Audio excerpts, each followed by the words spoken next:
오늘 본문은 사도행전 20장에 위치하고 있지만 사도 바울이 에베소 교회를 생각하면서 남긴 말씀입니다. 20장 17절을 보시면 바울이 밀레도에서 사람을 에베소로 보내어 교회 장로들을 청하니 그랬습니다. 이제 바울이 선교 여행을 다니는 길에 교회를 정착시키고 떠나왔는데 짧은 시간들이기 때문에 약 3년여 동안 에베소 교회를 세웠고 정착을 시켰는데 아무래도 3년 동안 교회의 감독들, 여기서 감독이라고 하면 리더입니다. 그 시대에 무슨 신학대학이 있었고 신학대학원이 있었던 것도 아니고 사도 바울을 통해서 3년 동안 배웠던 리더들에게 교회를 맡겨놓고 갔는데 교회는 다양한 변수가 있습니다. 그 3년의 공부 가지고 교회를 치리한다는 것, 교회를 세워간다는 것, 교회의 위기를 극복한다는 것, 그리고 제대로 된 신학적인 해석 하에 하나님의 말씀을 이해한다는 것이 어렵습니다. 그래서 그들을 청했습니다. 그리고 그들에게 한 부탁이 있습니다. 그들에게 한 부탁. 그것이 뭐냐? 그 부탁을 하기 전에 하나님께서 세우신 에베소 교회, 우리 로고스 교회가 어떤 교회인지를 짤막한 표현으로 설명하고 있습니다. 집중해 보시죠. 28절, 여러분은 자기를 위하여 또는 온 양떼를 위하여 삼가라. 성령이 그들 가운데 여러분을 감독자로 삼고 하나님이 자기 피로 사신 교회를 보살피게 하셨느니라. 피로 사신 교회입니다. 피로 사신 교회. 또 무슨 말이 필요했겠습니까? 그래서 여쭙겠습니다. 예수 그리스도를 구세주로 영접하신 분에게 교회는 어떤 의미입니까? 교회는 어떤 의미입니까? 그런데 이 교회는 늘 도전을 받아요. 도전을 받는데 오늘 본문에서 도전받고 있는 교회는 에베소 교회입니다. 사도 바울이 에베소 교회의 한 교회만 머무를 수 없었죠. 복음을 전하고 사람들이 모이면 개척을 해서 교회를 세우고 그 감독자들을 3년여 훈련시켰습니다. 그리고 떠나왔는데 사도 바울에게 에베소 교회에 대한 염려가 생긴 거예요. 그리고 에베소 교회뿐만 아니라 전 세계에 존재하는 모든 교회는 도전을 받습니다. 어떤 도전을 받았느냐? 29절 보시면 사나운 이리로 인한 도전입니다. 자, 사나운 이리를 오늘날로 얘기하자면 이단으로 보면 되겠습니다. 그리고 교회 안에서도 자기 인격을 수련하지 못해서 거칠은 말, 사나운 말, 자극적인 말들을 통해서 사람을 시험 들게 하는 사람도 사납다고 볼 수 있겠죠. 두 번째로 어떤 도전을 받느냐? 사나운 이리로 인한 도전이 있고 두 번째 도전은 30절로 가시면 봅시다. 또한 여러분 중에서도 제자들을 끌어 자기를 따르게 하려고 어그러진 말을 하는 사람들이 일어날 줄을 내가 아노라 그랬습니다. 자, 29절은 첫 번째 도전, 사나운 일이, 30절에는 두 번째 도전, 어그러진 말을 하는 사람들 나옵니다. 어그러진 말. 자, 어그러진 말이 어떤 말이냐? 영적인 리더십을 흔드는 말들이 있습니다. 불평과 불만이 그 속에 들어갈 수 있습니다. 예를 들면 여기 서 있는 목사는 완전하지 않습니다.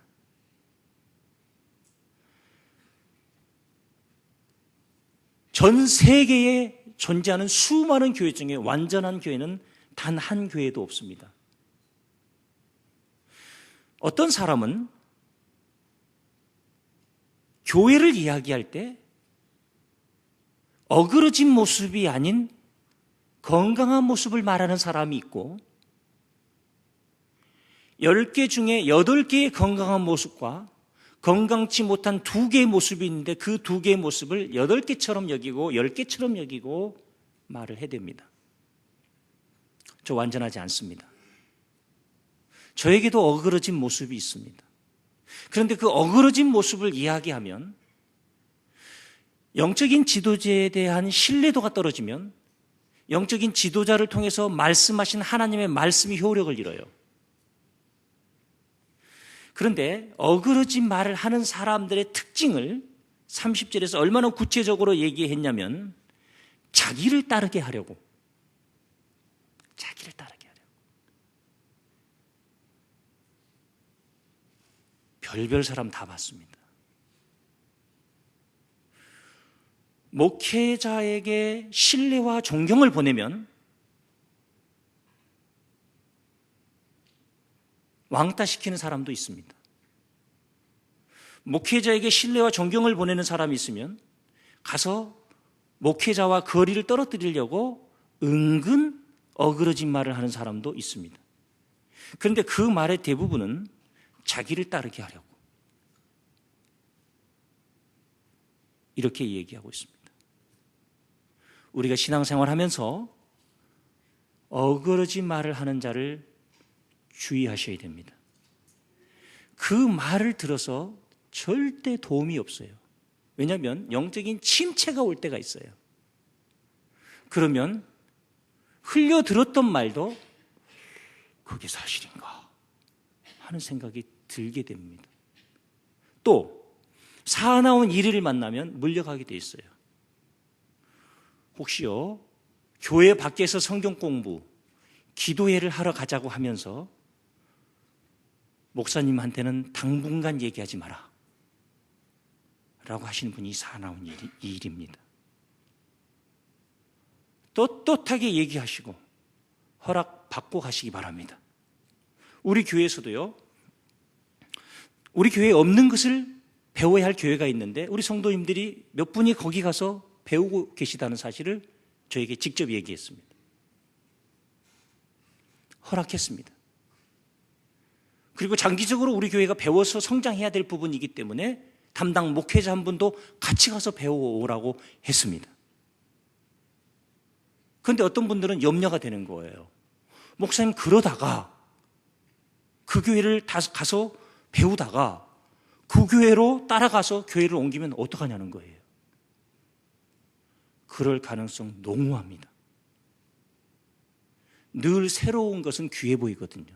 나아 보이거든요. 그런데요, 그 교회에서 하나님이 쓰시겠다고, 더 잘 쓰시겠다고 하나님이 옮기셨다고 믿어야지 어떡하겠습니까?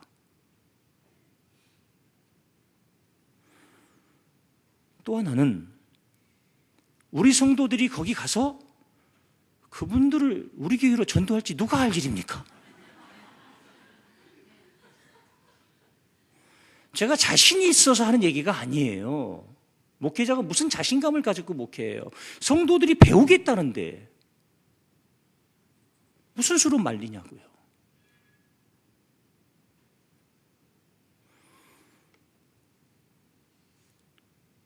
그러나 허락받지 않은 모임, 허락할 수 없습니다. 그것 자체가 떳떳하지 않은 거예요. 그런 영적인 상태로 신앙생활을 하다 보면 시험에 들게 돼 있어요. 우리 옆에 분들과 인사 한번 합시다. 자수하여 광명 찾자. 예, 자수해서 광명 찾아야 됩니다. 반드시 이리들은 사나운 이빨을 숨긴 채 접근을 해요. 그리고 나중에 얘기해라. 반드시 얘기할 때가 올 거다. 그 얘기는 이단화 시킨 다음에 빠져나갈 수 없게 해놓은 다음에 그때 말하라고 하면 때는 늦는 겁니다. 교회는 초대교회에도 도전받았습니다.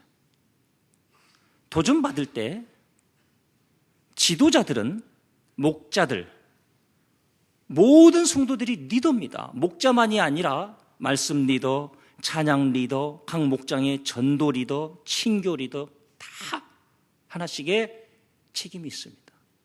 각자의 사명과 책임 앞에 충실해야 되는데 오늘 본문은 감독자다 그랬어요. 지키는 자예요. 자, 보시죠. 28절. 여러분은 자기를 위하여 또는 온 양떼를 위하여 삼가라. 성령이 그들 가운데서 여러분을 감독자로 삼았다. 감독자. 자, 무엇을 감독해야 됩니까? 사나운 이리가 와서 양을 물어가는 것을 감독해야 됩니다. 어그러진 말을 하는 사람을 통해서 성도들이 시험 드는 것을 감독해야 합니다. 어떤 죄인도 교회는 받아들일 용의가 있습니다. 받아야죠. 사랑해야죠. 그러나 어그러진 말로 영혼을 시험 들게 하는 사람은 감독할 겁니다.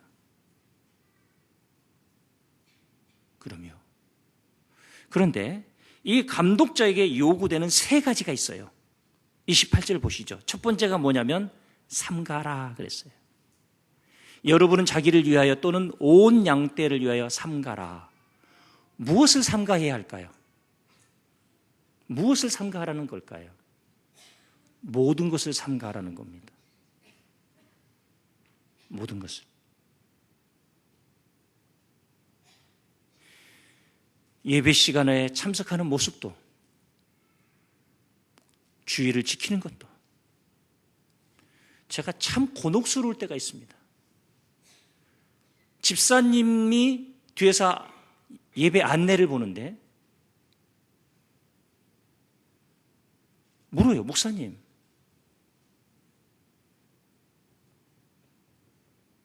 안수 집사님 부부가 몇 주째 들어가면서 주일 헌금도 안 한대. 그걸 어떻게 아냐고요.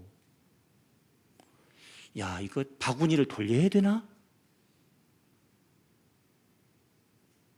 바구니를 돌려야 되나? 그러면 누가 하는지 안 하는지 모를 거 아니에요. 근데 들어오면서 하는지 안 하는지가 다 보이니까 시험에 드는 거예요. 도대체 예배가 뭐냐는 거지. 그래서 제가 그 안소 집사님에게 헌금 봉투를 하나 만들어 드리고 헌금을 안 해도 되니까 봉투는 넣어라. 이렇게 얘기를 할까?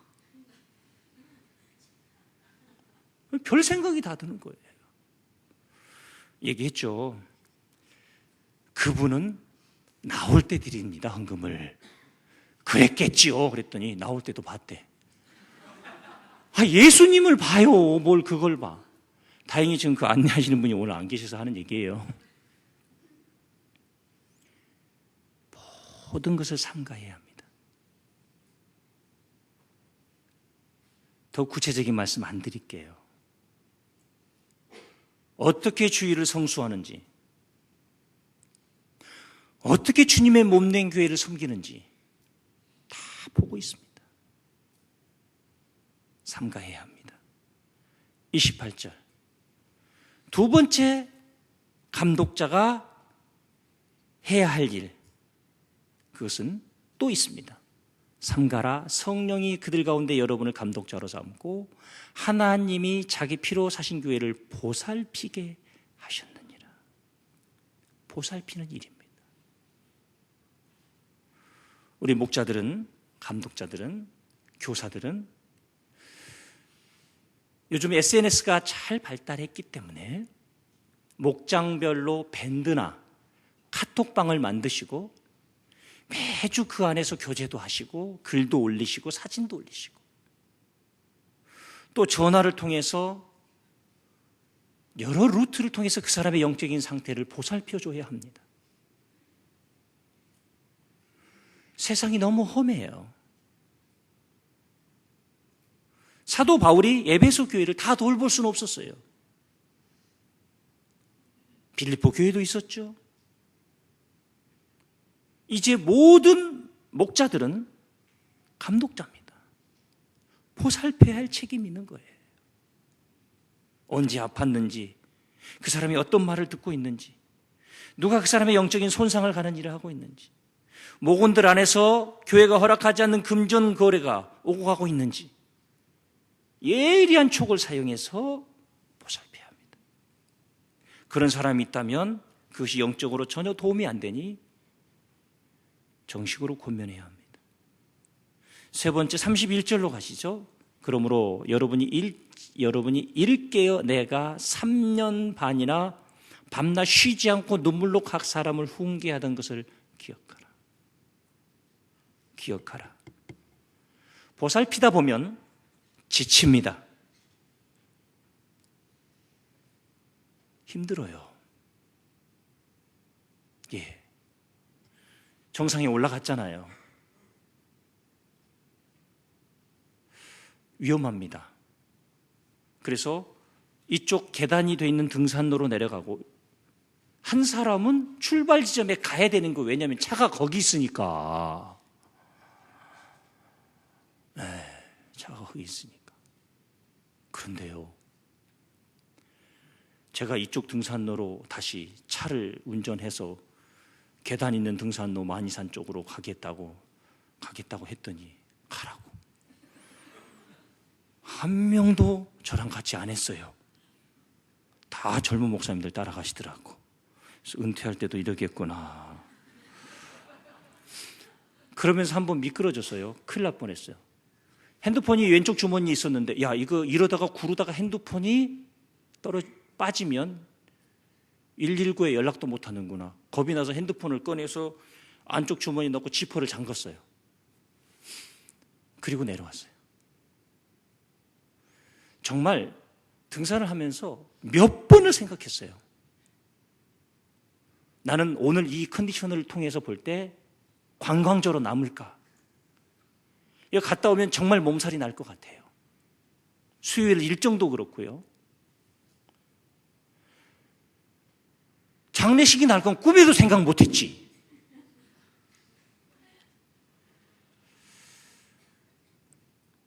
기억해야 돼요. 여기까지가 내 한계구나. 포기하고 싶을 때, 그만두고 싶을 때 기억하라. 사도 바울이 에베소 교회를 위하여 밤낮 눈물로 권면한 것을 기억하라. 예수님이 주님의 몸된 교회를 세우시기 위해 핏값으로 한 영혼을 구원하시기 위해 희생하신 것을 기억해야 합니다. 별별 사람 다 있지만 거칠은 사람, 모난 사람, 자기밖에 모르는 사람 다 있지만 기억해야 해요. 그 한 사람을 구원하시기 위해 우리 주님이 핏값을 지불했다는 사실을 기억해야 합니다. 몸살이 났어요. 감사하더라고요. 교회 설립 기념 주일을 기다리면서 너무 감사한 거예요. 주님은 핏값으로 교회를 사셨는데 내가 피까지는 못 흘려도 감기 몸살 걸려서 땀까지는 흘리더라고요. 어떠십니까? 무엇을 기억하고 계십니까? 보살펴야 합니다. 삼가해야 합니다. 기억해야 합니다. 이것이 빠지고는 주님의 교회가 제대로 설 수 없습니다. 로고스 교회는 앞으로도 도전받을 겁니다. 에베소 교회가 도전을 받았던 것처럼 끊임없는 도전을 받을 겁니다. 그럴 때마다 우리 성도들이 감독자가 돼야 합니다.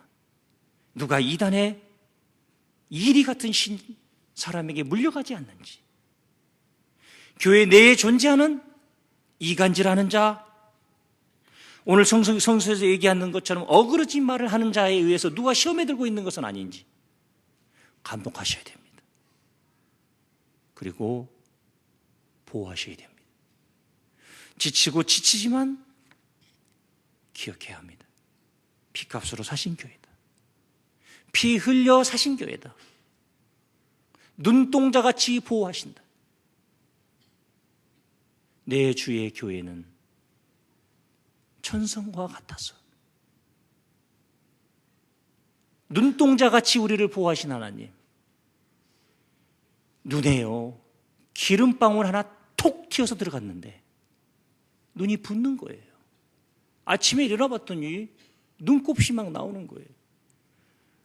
얼마나 감사해요. 왜 나오죠?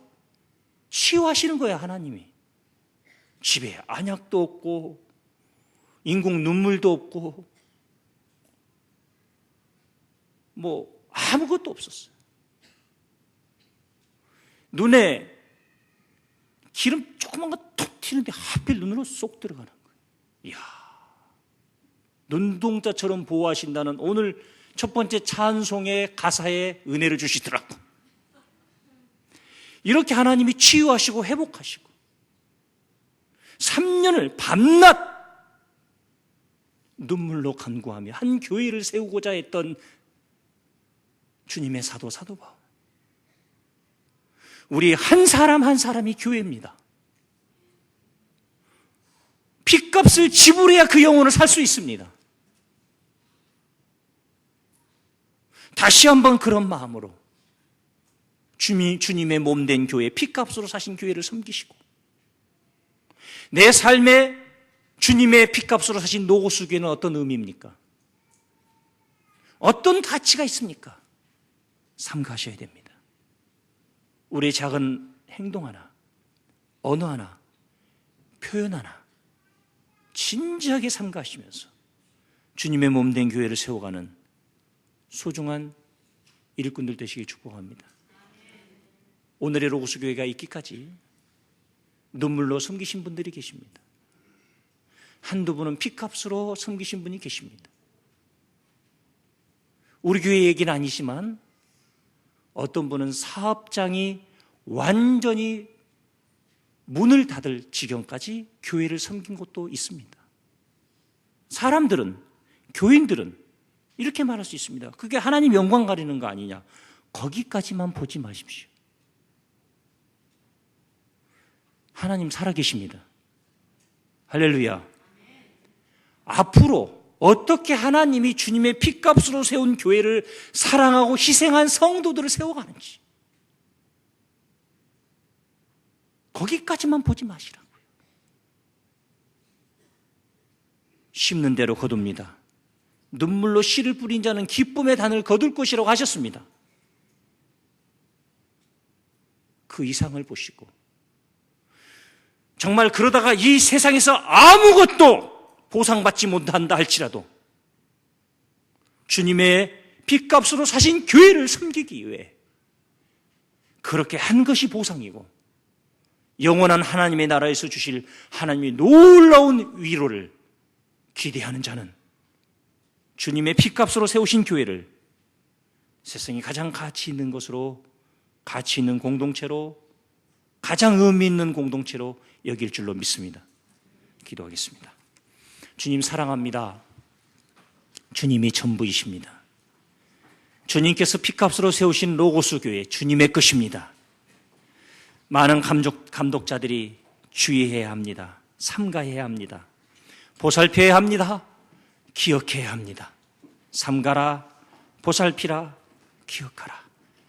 작은 거 하나까지도 삼가하며 끊임없이 보살피며 그러다 지칠 때마다 주님의 십자가를 기억하며 그 영혼을 사시기 위하여 주님께서 피를 흘리셨다는 사실을 기억하며 사도 바울의 에베소 교회를 위해 3년 동안 밤낮 눈물로 간구했으며 그들을 교훈했으며 그들을 가르쳤음을 기억하게 하여 주시옵소서. 예수님의 이름으로 기도합니다. 아멘. 지금은 우리 주 예수 그리스도의 은혜와 하나님 아버지의 극진하신 사랑하심과 성령님의 교통인도 보호하심이 로고스 교회인 성도들 머리머리 위에 일터와 사업장 위에 영원토록 함께 계시기를 축원하옵나이다. 아멘.